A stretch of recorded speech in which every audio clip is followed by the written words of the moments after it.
Welcome to The Explainer. Today, we're looking at one of the absolute most monumental legal battles unfolding right now in the tech space. We're talking about a massive, incredibly high-stakes child safety trial currently playing out in Oakland's federal courthouse. Now, this isn't just a single state taking action. No, this is a massive bipartisan coalition of 29 attorneys general, co-led by California AG Bonta alongside AGs from Colorado, New Jersey, and Kentucky. They are taking on the social media giant Meta, the parent company of Facebook and Instagram. The allegations here are incredibly serious, focusing entirely on how platform design impacts youth mental well-being. And honestly, the financial figures being thrown around in this case are just absolutely staggering. Okay, let's dive into this, starting with a truly mind-bending number, $1.4 trillion. That is an astronomical figure. Just to put that into perspective for you, that is roughly equal to Meta's entire market cap. It's basically the whole company. And this number didn't just come out of thin air. It actually came from Meta's own lawyers, who warned that the consolidated case brought by these states could potentially lead to penalties reaching this staggering height. When a company's legal defense brings up a number that could literally wipe out the company's total value, you know for sure that the stakes in that courtroom are at an absolute peak. But is that really the check the state expects Meta to write? Well, prepare for a little narrative whiplash, because right after the very first day of opening arguments, California AG Bonta came out and stated flatly, to be clear, we are not asking for $1.4 trillion. He clarified that this trillion-dollar mark is simply the absolute highest possible number that could theoretically ever be calculated based on the data submitted to the court. He emphasized that this was a figure estimated by Meta, which is actually a claim that Meta itself disputes. So, if the states aren't looking to bankrupt the entire company with a trillion-dollar bill, what exactly are they trying to achieve in this trial, which, by the way, is expected to last a grueling 6 to 7 weeks? Section 1. Penalties versus damages. To really understand the legal strategy of this bipartisan coalition, we have to look closely at the terminology. Attorney General Bonta made a very definitive statement. He said this is not a damages case.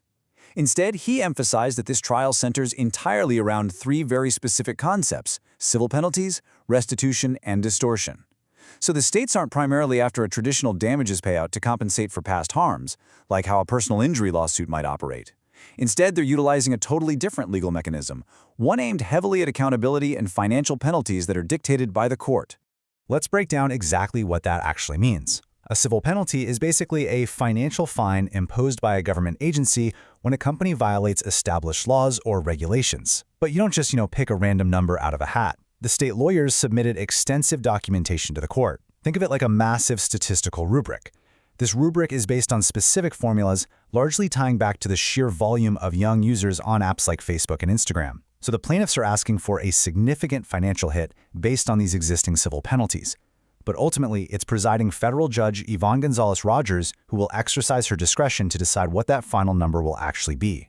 And what laws are they alleging Meta broke to trigger these massive penalties? Well, one of the primary pillars of the state's case is COPPA, the Children's Online Privacy Protection Act. This is a crucial piece of federal legislation specifically designed to regulate and restrict exactly how companies collect personal data from children under the age of 13. The attorneys representing the states are alleging that Meta straight-up violated COPPA, alongside various other state-level consumer protection statutes, to build this massive consolidated case. Now let's look at the new meth.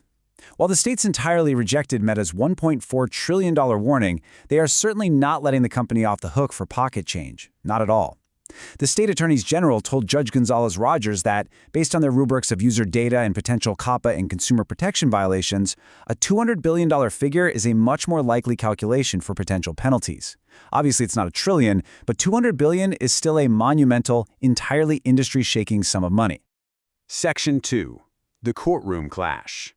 And this brilliantly illustrates the core tension inside Oakland's federal courthouse right now. An advisory jury has been seated to hear the evidence, but again, Judge Gonzalez-Rogers will ultimately decide Meta's fate.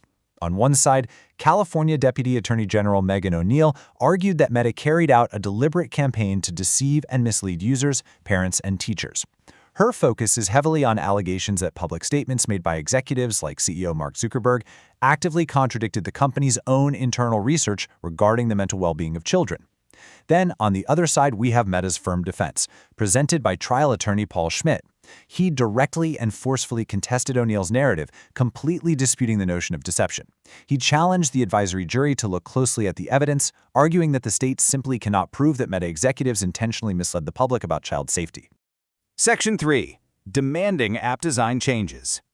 Now, this is where things get really interesting, because the states aren't just asking for a massive check. They want to fundamentally alter how these platforms operate on a technical level.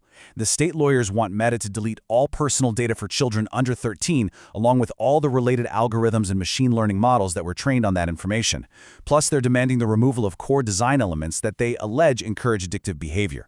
We're talking about stripping out things we just take for granted every single day: the infinite scroll, auto-playing videos, augmented reality beauty filters, the whole shebang. The states are arguing these very features are fundamentally detrimental to the mental well-being of young users. Section 4. An industry-wide reckoning. We have to remember, this trial in Oakland doesn't exist in a vacuum. It's part of a much broader industry-wide reckoning. And recent precedents show us that these legal threats have real, serious financial teeth.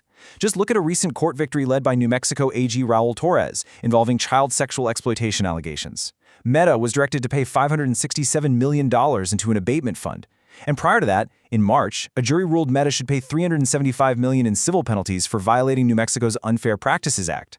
When you look at nearly $1 billion in penalties in just one single state, you instantly start to see why that $200 billion figure being tossed around in California is being taken so seriously by industry analysts. And listen, Meta is by no means alone in this. Attorney General Bonta made it exceptionally clear that Meta is merely first in line. TikTok, YouTube, and Snap are also squarely in the crosshairs of various state attorneys general. Bonta noted that several states already have pending lawsuits against TikTok right now, and he specifically named YouTube and Snap as platforms of deep concern. In fact, we've already seen Google's YouTube lose personal injury proceedings in Los Angeles earlier this year alongside Meta. Make no mistake, this is a coordinated statewide pursuit aimed at forcing industry-wide solutions. Which brings us to this incredibly revealing quote from AG Bonta regarding the future of social media regulation. He asked, "Who goes first? Who goes last? Ideally, they all go at the same time." He acknowledged that having all platforms magically change simultaneously isn't really possible right now, but his stated ideal world is one where every major social media company commits to the exact same reforms and changes to keep kids safe online. The strategy here is crystal clear. Win against the absolute biggest player first and use that immense momentum to force the rest of the industry to fall in line. So, we arrive at the ultimate question. Will this trial fundamentally change how the next generation uses social media? We've got a massive coalition of states wielding complex consumer protection laws and copper regulations, demanding not just astronomical civil penalties of up to $200 billion, but the total removal of foundational app features like the infinite scroll and algorithms trained on youth data. Meanwhile, Meta is standing firm, insisting the states absolutely cannot prove executives intentionally deceived the public. With other giants like TikTok and YouTube waiting in the wings, the outcome of this trial in Oakland won't just decide Meta's financial fate, it could literally rewrite the basic architecture of the internet as we know it. So what do you think? Will this case be the domino that changes social media forever? Thank you so much for joining me for this explainer, and definitely keep your eyes on Oakland as this historic trial unfolds.